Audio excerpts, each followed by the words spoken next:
नमस्कार, माय माउली हिंदी समाचार में आपका स्वागत है और मैं हूं Sheikh Ismail. Telangana state united teacher federation के नए साल के कैलेंडर का अनावरण बेला मंडल विद्या अधिकारी श्रीनिवास ने किया। इस अवसर पर मंडल अध्यक्ष जयकर ने सरकार से सभी शिक्षकों की समस्याओं का हल करने और केजी बेबी और एमआरसी कर्मचारियों को नियमित करने के लिए कहा। इस कार्यक्रम में उपाध्यक्ष गजानन, सचिव नदीम अरशद, नरेश, भीमदर्शन, सुगुनाकर, प्रेस कमेटी के संयोजक विठोबा, जिला नेता जगदीश, सदानंद, जयप्रकाश, देवदास और अन्य ने भाग लिया।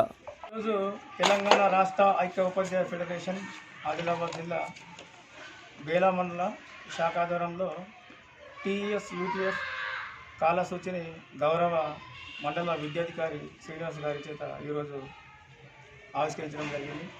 మరి ఇందులో సెలవులు మరి అన్ని విధాల సమాచారం ఇందులో ఉన్నాయి। డైరీలో కూడా విద్యా సంస్థలకు చెందినటువంటి అన్ని విషయాలు అందులో పొందుపరచడం జరిగింది। ఇదే విధంగా ఒకసారి మరి ఆలోచించినట్లయితే ప్రభుత్వము విద్యారంగ సమస్యలను పరిష్కరించి పెండింగ్ బిల్స్ కావచ్చు, ట్రాన్స్ఫర్స్ కావచ్చు, అవన్నీ కూడా త్వరలో పరిష్కరించాలని ఈ సందర్భంగా మేము డిమాండ్ చేస్తాం।